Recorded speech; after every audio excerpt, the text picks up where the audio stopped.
Hey, I'm Connie. And I'm Connie. And we are Bad News Travels Fast.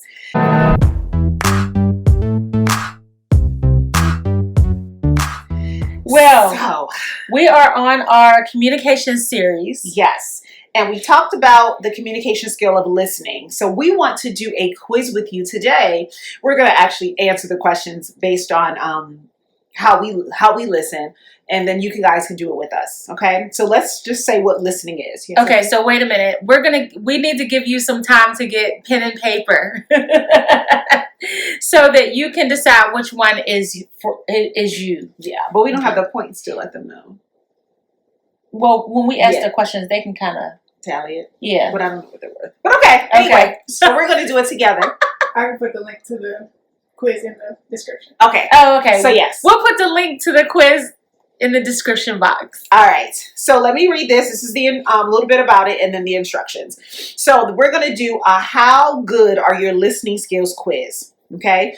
They said for many of us, listening is the communication skill we use the most, yet many people listen poorly and they rarely think to improve this important skill. Okay. The instructions. Evaluate each statement as you actually are, rather than as you think you should be.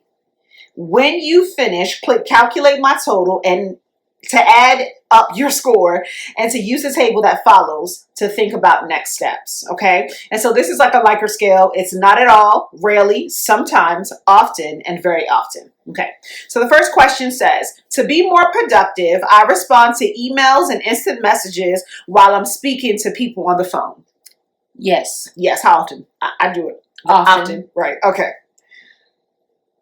All right, next question. I repeat points back during my conversation to clarify my understanding of what the other person is saying. Yeah, sometimes. Sometimes? Yeah. I can do it often. Yeah, okay. We can do it often. Okay. Mm-hmm. When people speak to me about sensitive subjects, I make an effort to put them at ease. Yes. So like often, very often? Yeah, very often. Very often, I would agree. Okay. I feel comfortable with silence. Oh, sorry. I feel uncomfortable with silence during conversations. No, not at all. Okay. In agreement. I like silence. I know. I think I'm more comfortable with silence. Too much, probably. I'm like, oh, your silence is speaking loud. Like, yeah. It's exciting to me. Now, not silent treatment. No, that's just abuse. Silence. Right. Yeah, we don't want the abuse. Just to make that clear. Yes. Yeah. As I listen, I compare the other person's viewpoint with my own. Sometimes. Yeah, sometimes. Yeah. Mm-hmm. To get people to elaborate on their point, I ask open questions, ones that cannot be answered with yes or no. I do that often. Okay, wait. Can we go back to the last question? Right? Yes, let's go. Okay, so with the last question, as I listen, I compare the other person's viewpoint with my own. As a minister, that's not good. That's not good to compare your viewpoint with the person that you might be needing to minister to mm-hmm. or pray for. Mm-hmm. So like for an example, someone might come and say, they've been molested, mm-hmm. right? I've been molested as well. That is something familiar to me. Them saying that could possibly trigger me to go back to my own thoughts mm-hmm. about my own experience. Mm-hmm. But with my experience, the main thing I dealt with, let's say, was forgiveness. Yeah. The main thing they may need might be healing instead. Mm-hmm. So I don't want to be talking to them about forgiveness if that's not the issue.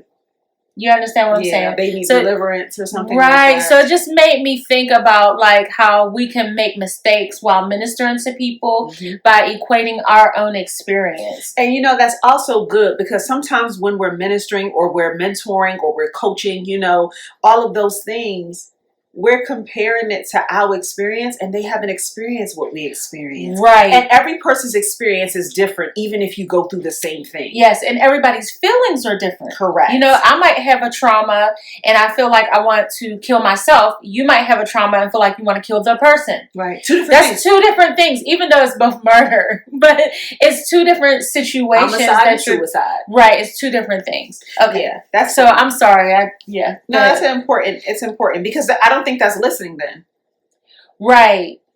You're not listening if you're going back to your own experience to address someone else about your own experience. They are talking about them. And another thing that's not listening is when somebody tells you about their experience and you automatically start talking about how you experienced it. Right. I'm not asking you about your experience. Right. Right. I want you to listen to my experience so we could work through it with me. I don't really care that you Right. It even happens in death as well, because everybody's probably pretty much lost somebody, you know. And so when somebody is dealing with the loss of someone, we automatically go to a loss that we may have. Now, sometimes that is, you know, invited. Yes. You know what I mean? Tell me your experience as well. You know, we can that might make me feel better that you were also as devastated as I am right now. You know what I mean? Right. But at the same time, they might be thinking something totally different. You know, I found that, you know, we often talk about abuse, right? And we know people who are in abusive situations and stuff like that. And a lot of times when the abuser dies, there's relief. But you have to deal with that secretly, in a sense, because you don't want people to think that you're happy. You wanted them to die. You know what I mean? But you're relieved that they're no longer abusing you. Yeah. And so someone could be experiencing that. Meanwhile, you think they're devastated. They're not. They're relieved. Right. And so that's why you ask questions. You can't assume. That's why you listen. Yes. And even with the sharing, it might be appropriate to say that, but I don't got to give you this long, elaborate story. Right. Like, you know, I understand loss. I lost my mother too. Back to them. Right. Not like, oh, this happened and she had this and she had that. Yeah. Like, that's too much, because if you're listening, it's about me right now. Right. And you got to give me time to talk. And you have to listen. Right. Okay, sorry. We'll get back on it. All right, so we keep it out sometimes? Yeah. Okay. Okay. To get people to elaborate on their point, I ask open questions, ones that can't be answered with yes or no. I do that often, but I'm also taught that. So what would you want to put? I think I said sometimes. Okay. On that so one. We'll go with sometimes because we went often on me. Okay. All right. When someone is speaking to me, I nod and say things like, okay, occasionally. I do that often. Yeah, yeah. Often is good? Yeah, I say often. I play devil's advocate to prompt responses from the other person. Sometimes. Yeah. Not all the time. I think sometimes you need to play devil's advocate because they might be going down a wrong road. But that's not necessarily often. So would you say rarely or sometimes? I'll say sometimes. Okay, we'll go with sometimes. I catch myself asking leading questions to encourage the other person to agree with my viewpoint. Not really. No. A leading question is isn't that what you want to do? Like things like that. You're trying to persuade someone. I want to make sure they knew what leading question is. Oh, so right. Don't you want to grease my hair? Like it'll be a good thing to do. I don't. You sure? Right. You know you really want to. Right. Okay, so we're going to say rarely? Yeah, rarely. Okay. I interrupt people. Yes, I do. Yes, I do. So sometimes, often, very often? I don't know. Do I do it often? You do it to me, but I think it's okay. But then it's times you don't do it to me. I don't know. Because we're supposed to be right now. I think it depends on the situation. I think sometimes we're having a back and forth, so we're just interrupting each other. Yeah. And that's the type of conversation we're having. Right. It's like a back and forth dialogue. And we don't wait. You know what I mean? But then I think if you're saying something that's important or I feel like is affecting you in some type of way, then I'll be waiting for you to finish before I say something, because I'm trying to really think about what it is you're feeling or saying, or you know what I mean. Didn't listen to every fact. So we're gonna do sometimes? Yeah, let's do sometimes. Okay. We're on question number 11. It's only 14, so we're almost done. When people speak to me, I stay completely still so that I don't distract them. No, ma'am. No. So are we putting rarely or not at all? I'll say rarely. I'm rarely still when I'm talking to people. Right. Yeah, I'm not necessarily, unless somebody calls me and wants prayer or something, but I might be walking and praying. Yes, because I like to walk and pray. Yeah, no, I'm going to say rare. Really? Or not at all? I feel like we're leaning toward No, sometimes because, like I was telling you, like if somebody's calling, they're saying something important, I might go into the bathroom and sit down. Okay. So that I can, Okay. So that I can focus. So rarely. Yeah. Okay. I try to read the other person's body language as I listen. I do that often. I'm taught to do that as well. Yeah, I'm going to probably say sometimes. I'm more of a, I'm hearing your words outside of your body language type person. Okay. If you're in my vicinity or we're having like a face-to-face conversation, I'm paying attention to everything. Right. I don't necessarily do that. Okay. So you want to go with sometimes? Yeah. Okay. If the other person is struggling to explain something, I jump in with my own suggestions. Yeah. Sometimes. Okay. If I'm busy, I let others talk to me as long as they're quick. Yeah. Yeah. No, sometimes I listen even when I'm doing something and busy, depending on like the nature of it. So sometimes or often. I'll say sometimes. Okay. Calculate my score. Mm-hmm. Your score is 49. Right.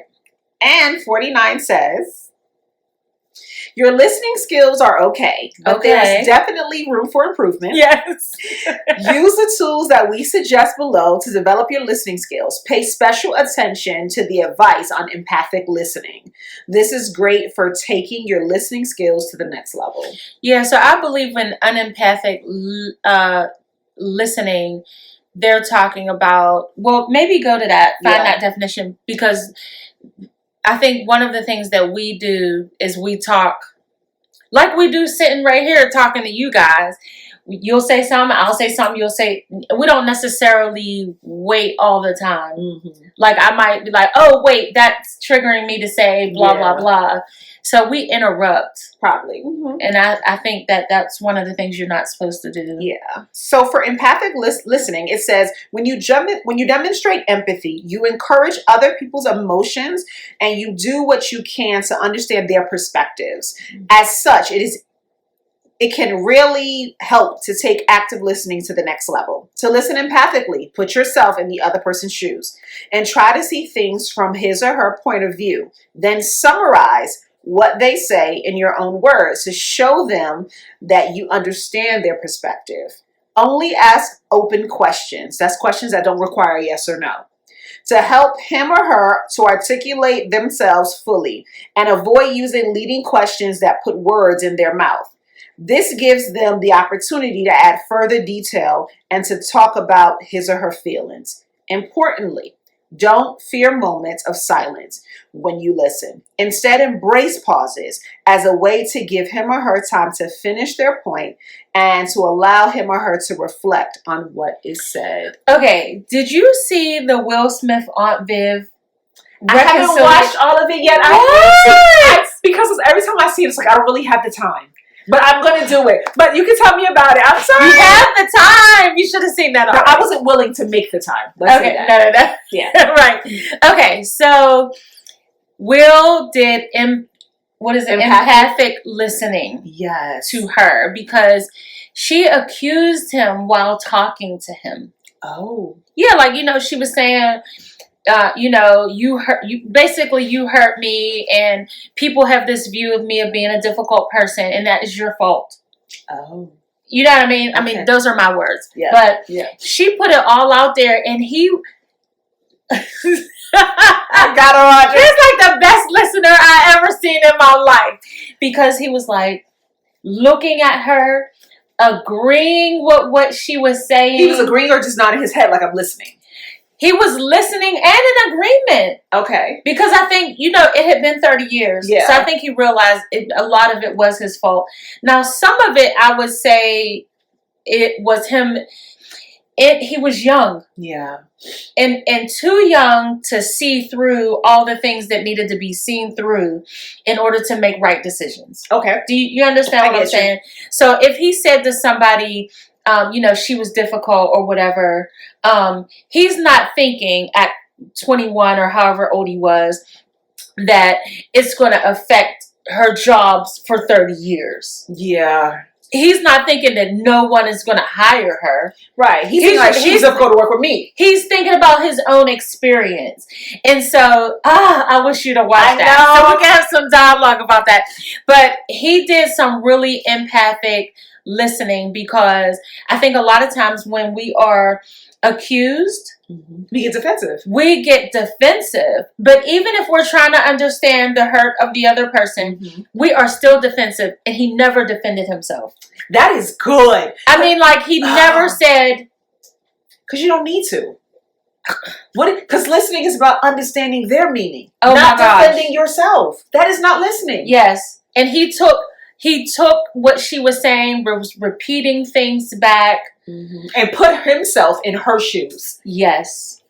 Even though for some of the stuff I felt like he probably isn't necessarily at fault, and unfortunately they're in this big monster of like Hollywood and TV and all of that stuff. And that's like the things that happened with them took on a life of its own. You know what I mean? Because the people in the media took it on. They probably could have gotten over it longer if it wasn't like played. They could have got over it quicker. Right. Yeah. It could have probably been resolved, but media takes it and say, oh, you should hire her. It was wrong. Da, da, da, da. Does she admit to doing anything wrong? No. Okay. So it was all Will? Yes. Oh, wow. Now, while I was watching it, I did think that she should have admitted that she did some stuff wrong too. Yeah. Because even though she was in an abusive relationship at the time, and she was pregnant, so you're looking at abuse and hormones. Yeah. You know what I mean? Which does make you act out. Okay. You know what I mean? And so Will was saying he had this tendency as a defense mechanism to make people laugh, and basically like couldn't make her laugh. Oh. So he thought she hated him. And she's like, I need you to stop trying to make me laugh. I need you to be professional on this show we're doing or whatever. You know what I mean? So they both had two different views. It was like a collision of attitudes and views, you know what I mean, that ended up where she didn't get fired. She left because they offered her a bad deal. To her, it was a bad deal. Oh, okay. To give her it seem like less time on the show and, all of that. But me personally, these are my personal thoughts. You're pregnant at the time. Everything is irritating you. And you're in an abusive relationship. Do less time. Yes. You know what I mean? After you have the baby, let's get through this one season and renegotiate your contract. You know what I mean? But I do understand, I don't know what kind of abuse she was dealing with. She may have needed to have that money coming in. I'm not sure. Right. Because she could have been also dealing with some type of financial abuse. I don't know. She never said that. But I thought it was awesome how he handled sitting there talking to her while she's accusing him of destroying her life. He never got defensive.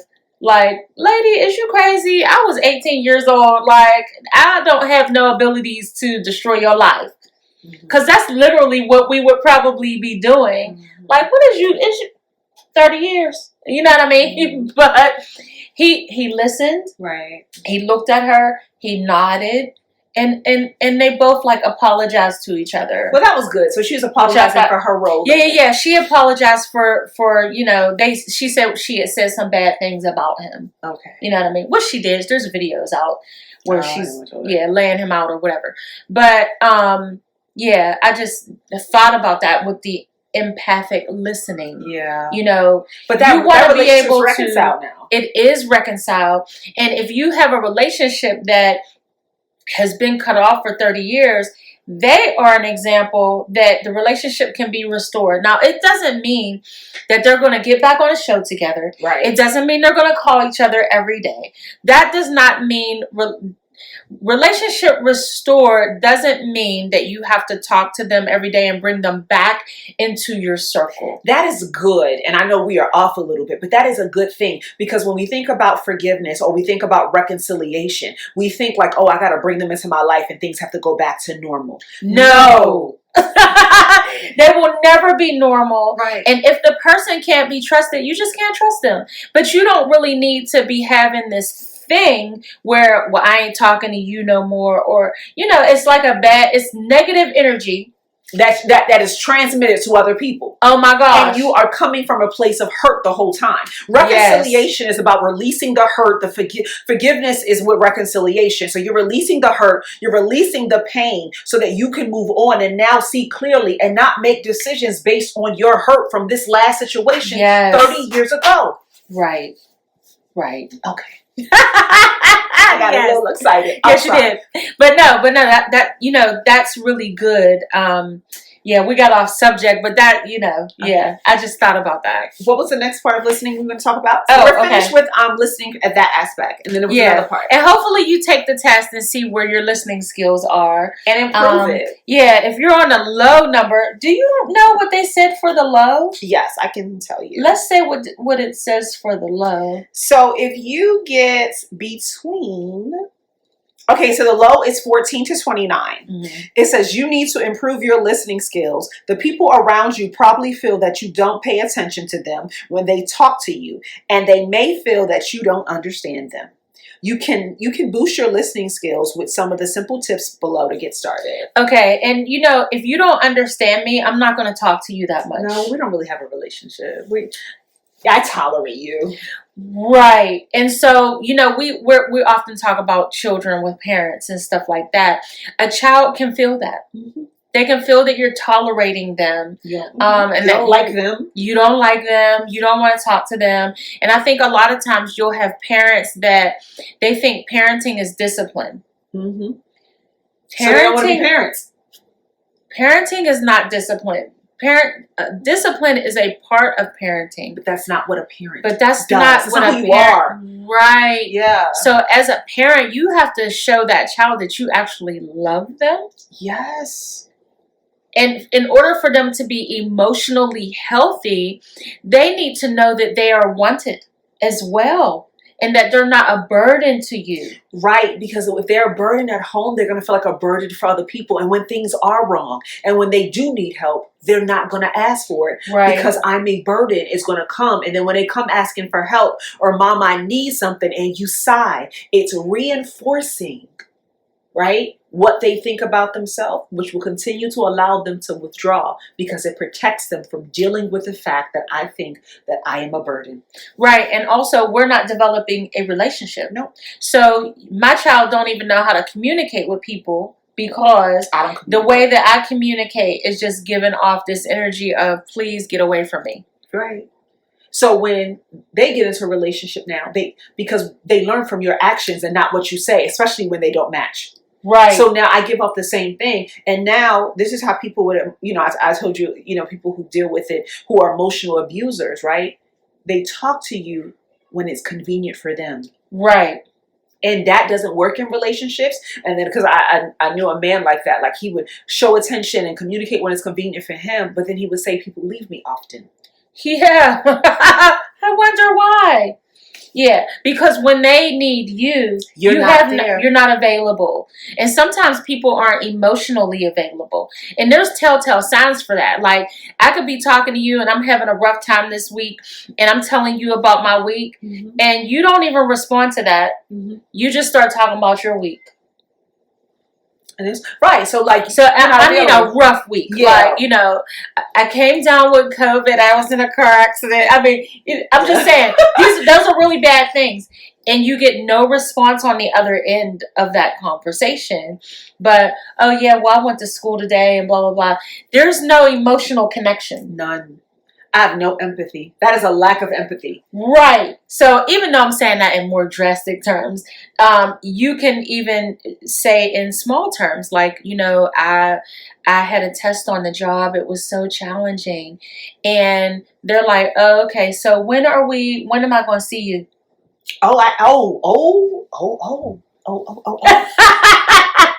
Okay. I dated a man like that. Okay. So when am I going to see you? That's all they cared about. Lacked empathy. Like, homie, I'm driving up and down the road. I got all this going on. I'm working 2 jobs. And all you care about is, like, when I'm going to see you. You didn't even empathize with me. Like, dang, that is challenging. Like, how can I help you? Right? Because how can I help you might get you in my presence.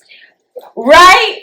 And they don't even get it because the empathy is not there. Yeah. And that's a hard relationship. That's why it is. And if you hook up with someone like that, you need to run fast, child. You do. You need to run real fast. Don't settle for someone's time as someone's attention. Right. Or their money. Or their money. Like, you might need a bill paid. You know what I'm saying? Or you like gifts, right? Or your love language. Oh my gosh, yes. But at the same time, if they're not going to be there emotionally, that's going to turn into abuse if you get into a closer relationship. And it will get worse. And you're going to be expecting things that you can't get from them. Right. They don't even have the capacity to give. And then it's going to irritate you. And then you'll be married wanting a divorce. Oh my gosh. Yeah. Even thinking about I've had 5 children or whatever. And so if you're pregnant, right? And let's say, I'll say for my last child, I went into labor early. Okay. So I went into labor at 5 months. Mm-hmm. Yeah. And so we had to pray really hard that I went full term. But anyway, in the midst of that, I had to quit my job. Mm-hmm. Because, they're like, no, you can't be on your feet all day like that. You basically need to keep your feet up. You need to chill out. You need to relax and less stress and, all of that. Now, if I had a unempathetic husband, am I saying that right? Mm-hmm. He would still be like, what's for dinner? Not only what's for dinner, you going grocery shopping? I see my skin boiling. You understand what I'm saying? Yeah. He might be someone who normally doesn't clean, right? I might be the cleaner of the house. He's dirtying up stuff all around and still expecting me to clean it. You know what I mean? And so I would say, that would make the pregnancy so much harder. And probably force you to go in labor quicker. Because all the stress on your body. Exactly. So I remember when I did go into labor early, at the time I had a meeting, a family meeting. Mm-hmm. And I just let the kids know, I just can't do everything anymore in this season. You know what I mean? So we had to create a schedule for who's going to cook, you know what I mean? How we're going to clean and, just schedule things. So if you're in that position where you have a need and you might have people there, but they're not really there, you can make it work. Just seek the Lord for wisdom. So that's what I did. The kids were able to jump in there and help. Hubby, jump in there and help, so that I'm not burdened down. And that's empathy, because they put themselves in your shoes to identify what you were going through. And that's what you need in a relationship. It's hard to be with anybody who's unempathetic. And really, that's probably a deal breaker. I start withdrawing. You know what? When you don't have empathy, I can't communicate with you because my needs won't get met. It will still be all about you. It's a little narcissistic as well, but we won't talk about that. Right. But we are going to talk about that later. Yes. But you withdraw. So it's not a safe place. You're not communicating with me. Right. And so, yeah. And I can't trust you to be there for me emotionally. I can only trust you to be there for me physically, or not even really for me. I can trust that you will be there when you need something. Yes. So now I feel like a used person. And it brings me to what Bishop Jakes talks about in his message when he talked about we're all in the boat together. And he talked about how he trained his daughters to be self-sufficient. So he was like, my son-in-laws don't have to worry about their wives wanting them. Right? And not staying with them because they need them. Right? Because you make different decisions when you need somebody else. I leave. I ain't going to have any money. He not going to pay my bills. So you stay out of obligation because you need a need met. Right. But you don't desire and want him. So when I do something for you, it's because I want to be here, not because I need you. Right. So he taught his daughters not to be needy. Yes. Because he said, I want them. He said, so you know that you're desired and not raped. Right. Yes, because there are women who feel raped because the only time they get attention is sexual attention. Mm-hmm. And a lot of times a man might not know how to offer anything else. Right. And I think Apostle Thompson said that too. He had all the men in church, go kiss your wives. You don't kiss them unless you want something from them. Right. That's just physical touch. Hey, you more than just a sexual object to me. Yeah. Because that's what we're communicating sometimes, even if we don't know that's what we're communicating. Right. If you only talk to me and hug me and give me affection when you want sex, you're saying like that's all you're good for. And otherwise, I don't need you around. I don't even want you unless you're giving me what I. Come on. So yeah. Okay. So anyway, mention it for a second. Okay. All right. So the other communication was visual communication. Okay. So visual communication it's a way to communicate ideas graphically in ways that are efficient and help to convey more meaning. It's a critical element of any type of marketing strategy, Correct. right? So we talked about how like you might be watching a commercial about food, but you think it's about sex. And then at the end, they're like, buy this sandwich. And you're like, oh, wait, what? Or... And so with the visual communication, they're trying to make you feel good. Yes, and this is classical conditioning all day. Yes. This is psychology, because classical conditioning is a learning through association. So I associate this burger with the good feeling of sex, so I buy the burger thinking that I'm gonna get this good feeling. Oh, now that's a drastic situation. Yeah, but we do that. Or we get a nice car, we see a woman in a nice little cute thing, she had nice little shape and stuff, like, oh, I'm gonna attract that if I buy this car. So we pair things together to make you have this association of it. So you pair them together thinking it's going to get something. Mm-hmm. And that also that works against you too, even with fear. Like I went to the supermarket and I got beat up or something crazy. And so now I avoid the supermarket because I associate it with the trauma that happened. Right. But the supermarket has nothing to do with what happened to you. Didn't do anything, right? Right. So now I avoid it, and the avoidance was maintaining the behavior because it's a safety behavior. Yeah. I'm protecting myself now. Mm-hmm. And then people don't, and that's also negative reinforcement. Yeah. Right? So I'm negatively reinforced. Negative reinforcement is when I remove something that's aversive. So I don't go to the supermarket because it removes the anxiety and fear that I have when I'm there. Yeah. Wow. Okay, so with visual communication, the reason why you want to have visual communication, like if you have a business or something like that, is because people have limited attention spans. They do. And so it's better for them to see something than to hear something. Mm-hmm. Now, I might be like, okay, come buy this burger. This is the best burger ever. But what does that mean exactly? Mm-hmm. I might forget about that later. Right. But if I show a picture of this burger stacked, you can see the tomato, you can see the lettuce, you can see a little bit of the ketchup on the little tip. You're getting real excited. I'm just saying, I don't really eat burgers. But I don't, yeah. You get, visually now, my mouth is watering. Yeah, because salivating. I can see, oh, that looks You can good. even taste it. Oh my gosh. A little bit, yes, right? yes. Okay, so we have limited attention skills, difficulty remembering content. I said that. And then failure to understand what I'm trying to say. Mm-hmm. And so if I show you something visual, you're like, oh, now I get it. Mm-hmm. You know what I mean? Mm-hmm. Even though I say commercials are very manipulative. They are. But if you're trying to convey something, like let's say we're talking about my business is house cleaning or whatever, I could say I'm coming to clean your house. But what does that really mean? Right. So you got the mop, the broom, all that stuff that demonstrates cleaning. Yes. And every time I talk to someone, I have to explain to them what I actually do. Because they'll ask me, oh, well, do you do baseboards? Do you do this? Do you do that? You what know type what I mean? of cleaning? Right, because they've had cleaners that maybe have a list of things they don't do, mm-hmm. or a list of things they do that I don't do unless it's for extra cost. Okay, you know what I'm saying? Right. Okay, so anyway, that's it for visual communication. I think that's important. Oh, you know what? Oh, go ahead. I'm sorry. No. Look, I cut you off. Yeah, I know. I was thinking about social media. Yeah, that's what I was going to talk about. Go ahead. So we do that on social media, and we have to realize everything we put on IG, everything we put on Facebook, everything we put on Snap, you know what I'm saying, is communicating something to people, right? Right. So I tell that even what you wear. I used to tell my mentees that. They be having on tights with this short shirt. I said, so, oh, you want people to look at your butt? No, I don't.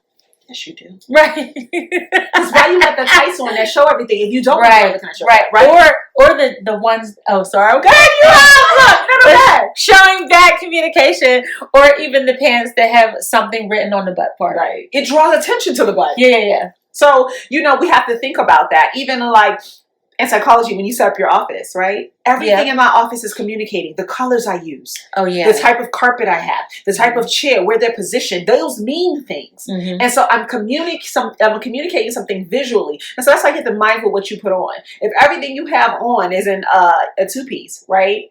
And you're not at the beach, right? I had that issue with video. I had that issue with video. They were bathing suits on. It's the weirdest things. Like, you're in a bedroom. You're cooking, like, ma'am. Right. You know, and maybe that's what you do. I don't know. Right.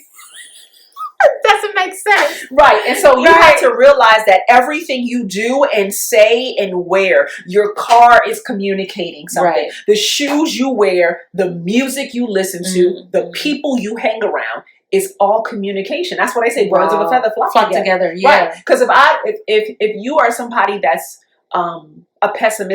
you're pessimistic, and I'm an optimistic person, we won't hang together because your pessimism is going to get on my nerves. Yeah, I think that that's true for like friendships. Yeah. I think that though, if you're on a job though, you can get hooked up with the opposite person. Yeah. And also if you're in church, I think that a lot of times people may equate you with someone who is not. Somebody might be cantankerous, or I'm going to use that word. Let's say rough to deal with. That's what cantankerous is. Okay, that's what cantankerous is. I know, but I want to just go ahead. So you might be dealing with somebody who's rough to deal with at church, right?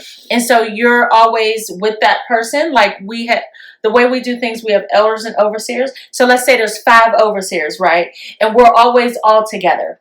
Okay, you're gonna think I'm like those other 4. But that's not necessarily the case. That's a business per se. Yeah, it's a ministry I'm on, and we're together because we're handling business together. Right. So that doesn't necessarily mean we're friends. Right. That's the only area you see us together in. Right. You only see me at church. Yeah. So I say all that to say, a lot of times people assume how people are by who they are with at church, and that's not necessarily them. You know, I would say even when looking for a mate.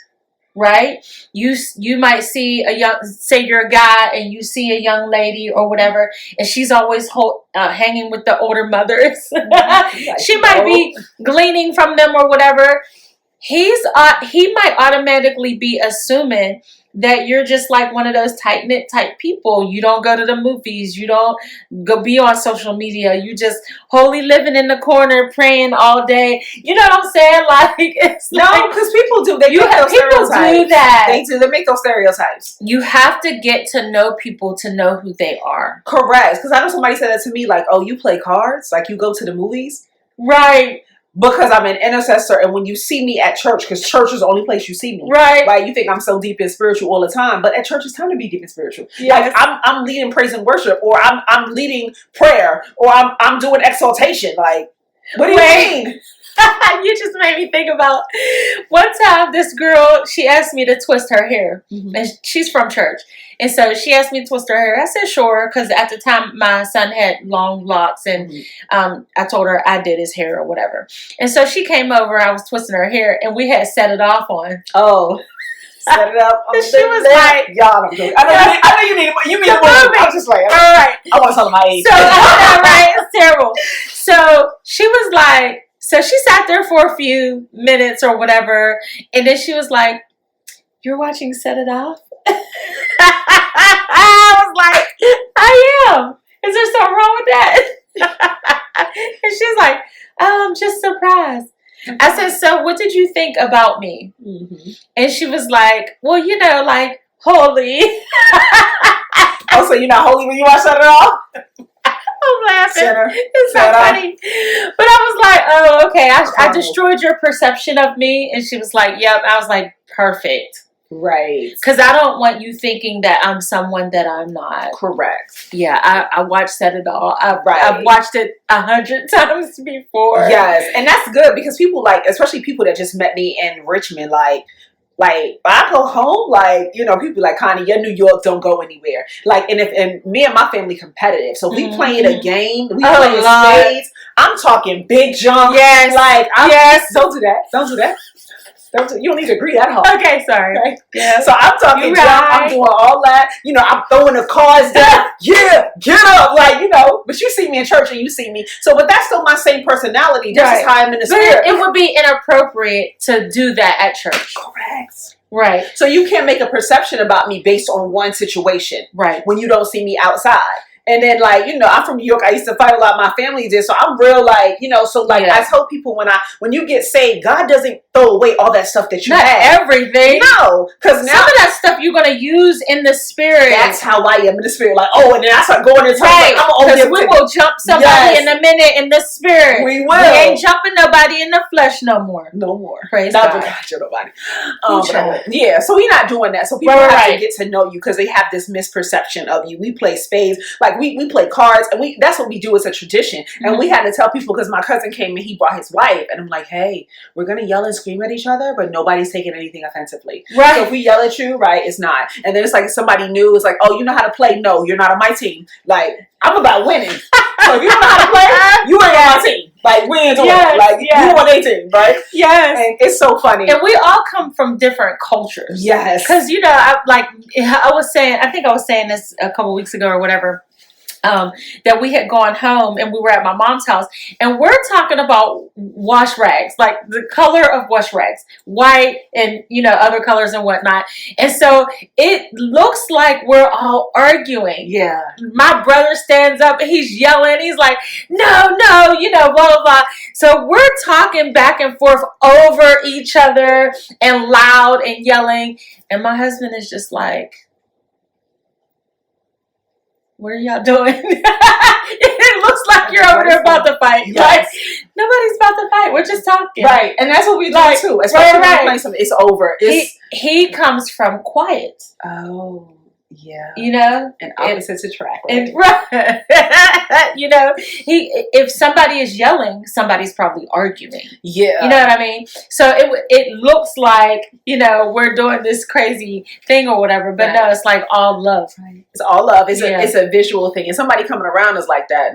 Because she was like, after we played one thing, she was like, I don't want to play. But she's not ready. Yeah, you're scared. She's not ready to be in that environment because it's hostile. And we're playing taboo. And then I bought name 5, and then we rushing people with the time. Time was out. No, we argue over every answer. You ain't really win. And then we talking junk about who, and then we do guys against girls. So it's just bad. Right. And then and you can go home and be okay. But she wouldn't be. Yeah. You know what I mean? That's how I grew up. You know what I'm saying? That's how I am. And so I am like that and very passionate and dogmatic in the spirit. You ain't feeling good. We about to go in the spirit. Yeah. And then I'm in tongues warring. But that's because I used to war the natural. God just adjusted it. He didn't take everything away. Right. So now it's like something happened and I start praying all right, Lord, I'm trying to, because sometimes it rises up and you forget, because you've been that way longer than you've been saying. Right. And it's like, say one more thing, Lord. I'm going to walk away. And thank God got you, so just keep him. He does. He keep them every time. He do, because I'm going to give you what you want. Because you want me for it. I'm going to give you what you want in a minute, and I'm trying. I know it's bad. Because I was with one of my mentees one time, and we was in a car, and the light just turned green, and he honking the horn. Oh my gosh. So I'm on a thing, and I turn like this, and she Minister Connie. I said, okay. Right. And I kept going. Right. Because I was getting, you know what I'm saying? Right. Somebody kicking my chair. Take a deep breath.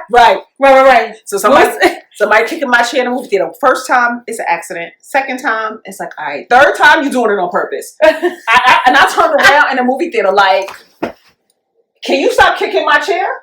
Mad hostile. Because the first time I told she's like, oh, my bad. And you kept doing it. Right. And she got a couple girls, but not myself.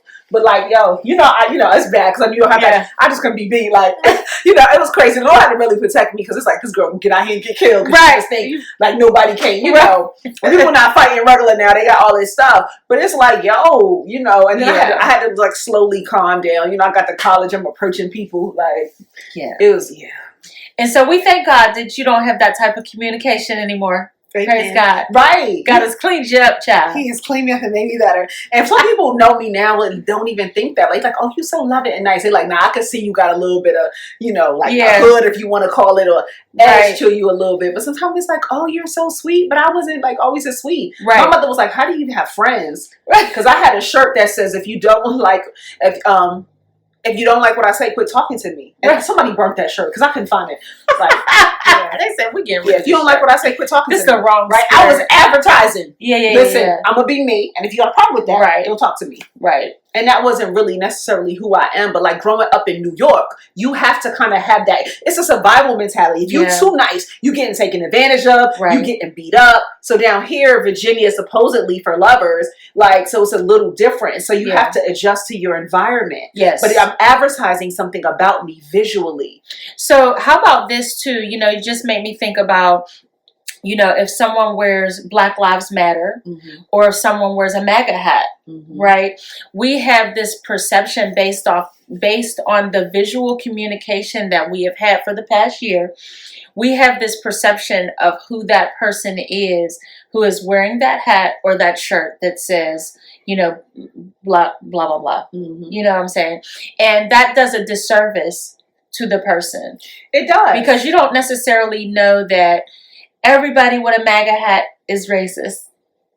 But you might think it. Right, because it's like you wouldn't have that on if you wasn't. Right? Our assumptions. Right, and you thinking every person who wear Black Lives Matter is associated with the organization. We just saying Black Lives Matter. Or you think like, oh, if they say Black Lives Matter, they don't like, or they're mad at the police, or they're mad at whoever. They want the police abolished. Yeah, and nobody, nobody wants the police abolished. Even defund the police didn't mean like, oh, get rid of you. We just saying we need to put some funding into doing some training in other areas because you do have a union that protects you even when you make a mistake. Well, people just ignore that. I know. Okay, another topic. But anyway, Black business? Yes. All right. So what we have here is all things naturelle. This is facial serum. That was a Freudian slip. I was out of my psychology. Okay. So facial serum. And this is harmony, balance, and tranquility. And I want to tell you a little bit about the ingredients. So it's made with 100% natural ingredients. The ingredients is sweet almond oil, red palm oil, rose hip, and carrot seed oil. This serum formulated for hyperpigmentation, dark spots, and acne helps to achieve a natural glow. And so the recommended use is to use it daily for facial moisture after cleansing. Where can I get this, Connie? The link will be in the description box. Okay. Also, don't forget to like, share, and subscribe. Follow us on not all social media, but follow us on Twitter. I mean, not Twitter. Facebook and Instagram? Facebook and Instagram. That's why 2 is better than 1. Right. Thank you so much. No problem. Follow us on Facebook and Instagram. And also, please let us know your comments, what you think about communication, how well you do with communication. How well you listen. Yes, take the test and tell us what it said. Right. And we'll continue this series on next week. Yes. All right. Bye. Love you. Love you guys.